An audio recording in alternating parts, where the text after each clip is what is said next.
Hey you guys, it's Tonya. This is going to be a tutorial on how to use up some of those unwanted scraps of paper. I don't even know. Some of you who know me know that I used to own a scrapbook store, and when I say old paper, I mean some of the paper in here has been in my stash since 2002, 2003, old paper, and some of it I have 25 and 30 sheets of. So what I decided to do was to make some scratch pads. You know, I'm never going to use this stuff for scrapbook paper. No one on the planet wants this for scrapbook paper. It's just old paper. I've donated out what I can donate out, and it's just gotten to the point where, nobody wants it. So what I've decided to do is, just make some little scratch pads. So I'm going to show you how I did it. I started out with a piece of 12 by 12 paper, and ideally you want your paper to either be a double-sided paper with a light pattern, or you want it, because you're going to write on it for scratch paper, or you want it to be solid white. I think ideally it's white, and see, this is really, really thin paper. Okay. So what I did was I took it over to the cutter and I cut out strips that were 3 inches by 4 inches, because I really feel that that's a good size. And then I took, let's see, if you do all of this, let me get it in here. If you do all of this, this is 5 sheets of paper cut down to that size. So that's a pretty good size pad of paper. I think it comes up to almost 60 sheets of paper, or some of it you're going to throw away because it has that barcode on the back of it, so it's a little less than 60 sheets of paper. So let me show you how to make these. What I did was, like I said, I took 5 sheets of paper, cut them down, and this is what I got. So what you want to do is make sure that the end that you're going to put the adhesive on is flush. So this end can be a little bit ragged, it's okay. It doesn't have to be perfect, it's scratch paper. And these are perfect to lay around in the kitchen by the phone, just to take notes, kind of thing. If you put a magnet on it, they would definitely work great for a refrigerator. I am going to give these, I have 2 little nieces that I get to see tomorrow, and I'm going to give these to them. So basically I'm just pounding these down so that they're even right up to the edge. Make sure it's pounded down this way. Then I have these bulldog clips that I got from my art supply store, and all I'm going to do is get them really even,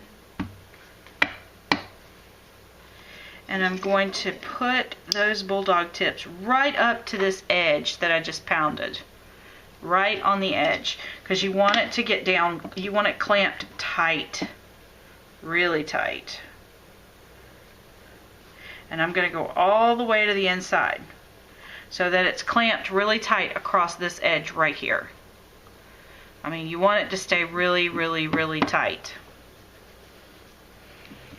Then I'm going to take just regular Elmer's rubber cement, shake it really good. I don't think you have to shake it, but I'm not going to use the applicator because it puts too much glue. I'm just going to take a Q-tip and swirl some of it off onto the Q-tip, and I'm going to cover the back of this really well. And you want to be pretty generous with the glue.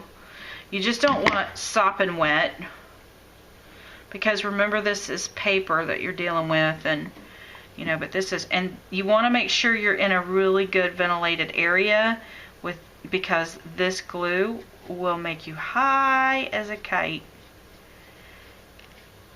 And you're just going to paint that on there. Paint it really good. Now, I've seen bookbinding techniques where that's kind of where I got this idea from, is I was watching some bookbinding tutorials. And when that one gets yucky, you know what? Just throw it away. Get another one. And you want to put a pretty generous amount of glue on here. So what I was doing was I was watching some bookbinding techniques, and they used epoxy glue, but I was afraid that the epoxy glue would have too strong a bond and not let you to tear it off like a piece of scratch paper. But you probably could use the E6000 or something like that. I don't know. I don't use the E6000. I don't have any. But see how I'm just kind of pouncing it in there, getting it on there.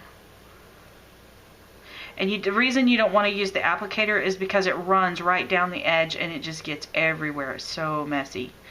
We used to use rubber cement a long time ago when I was in journalism classes in high school, and to do paste ups for the newspaper and the yearbook.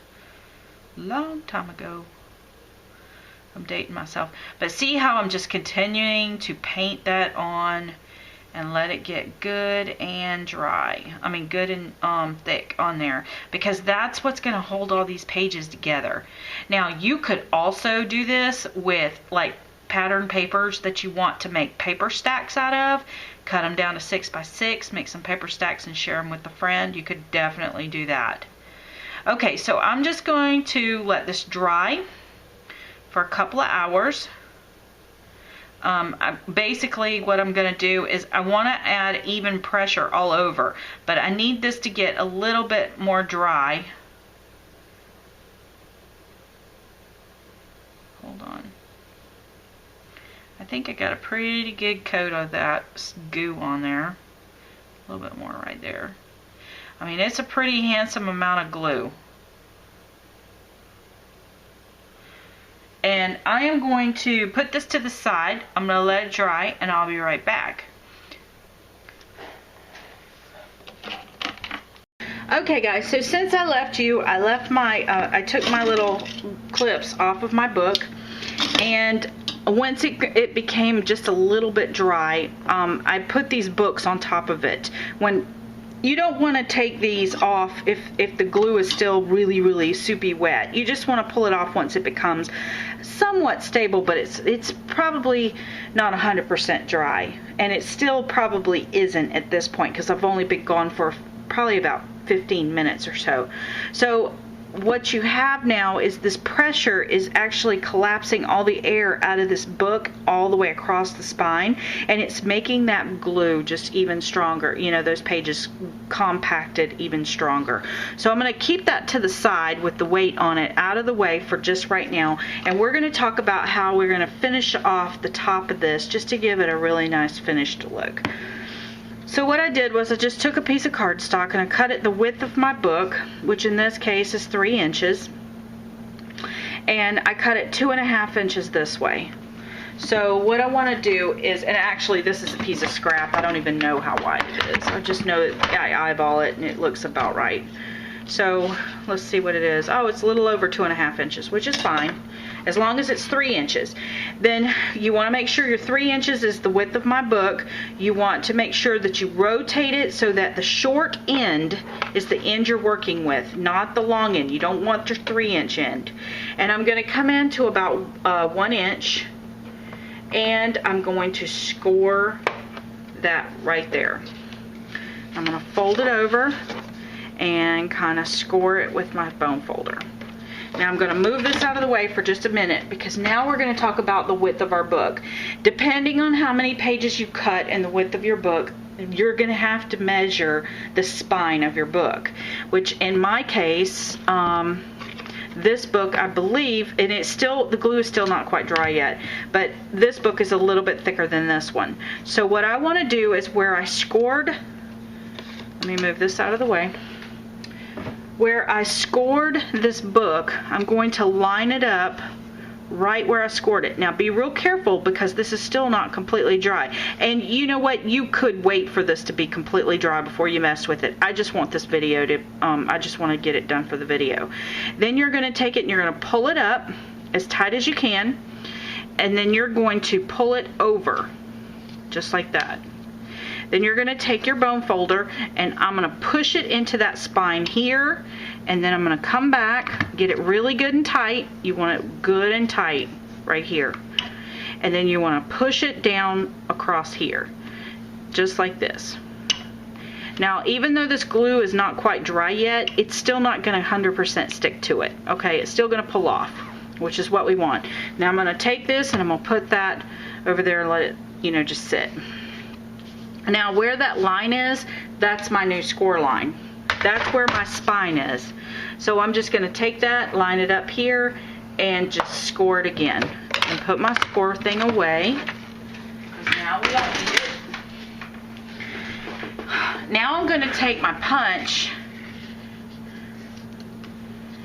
and I'm gonna punch this to give it just a nice decorative edge. And I'm gonna punch the side that's the longest, simply because when I punch, it's gonna punch in. So it's going to, you know, it's gonna make it even shorter. So you don't wanna make it so short that it doesn't fit anymore and that you don't have room for gluing and things. It's hard for me to see the punch from this angle, and I don't wanna get my head in the, so I may not be punching completely straight. But I don't want grief because I'm off camera either, so.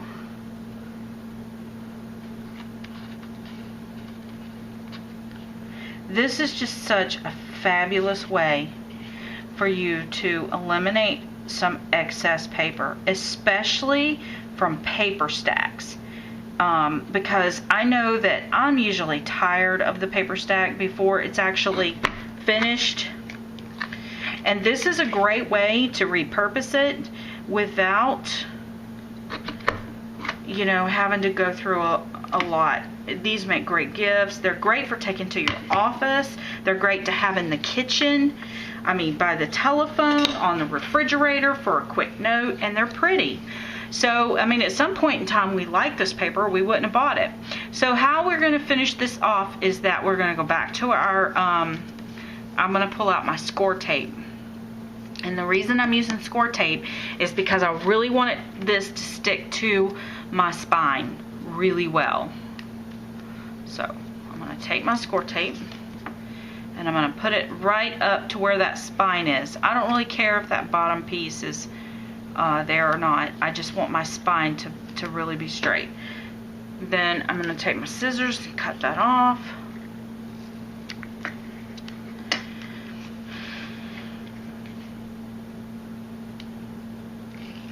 And just for good measure, just so I know it's glued down all the way, and it doesn't have to be a strong bond right here. I'm just going to put a little bit of this on here because this is a lot cheaper. This ATG glue is a lot cheaper than the score tape.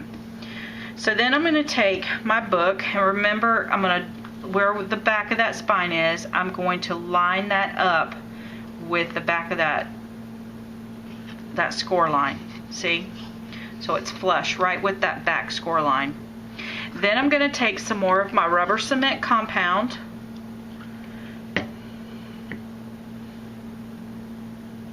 Now, if you wanted to do a really decorative cover, if you were giving these away to someone, now would be the time to put that cover, you know, leave that cover in there. Or actually, before you actually do the rubber compound, I guess, would be the time to add that cover. But I'm just going to add a liberal amount of this glue right here, all the way up.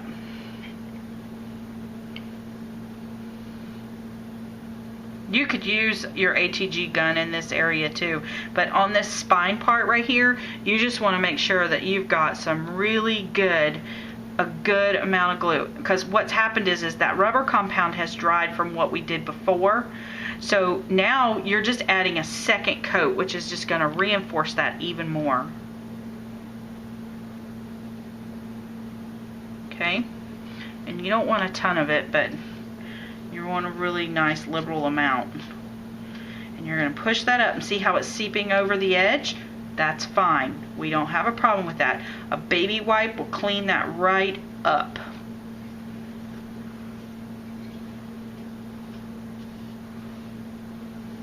And you know, the biggest thing is to keep it, let me get a baby wipe,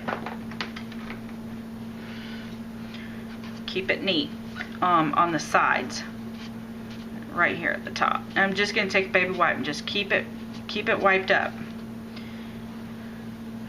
right here too. Now I am going to place this back underneath my board, and I'm going to let it dry for at least a couple of hours without me messing with it.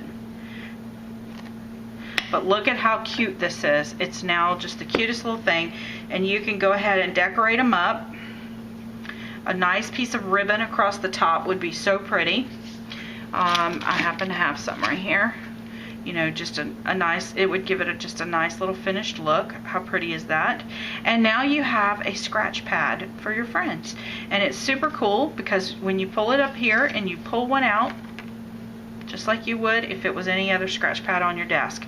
So thanks for watching. I hope you've enjoyed this. I hope I've given you another purpose for your scraps.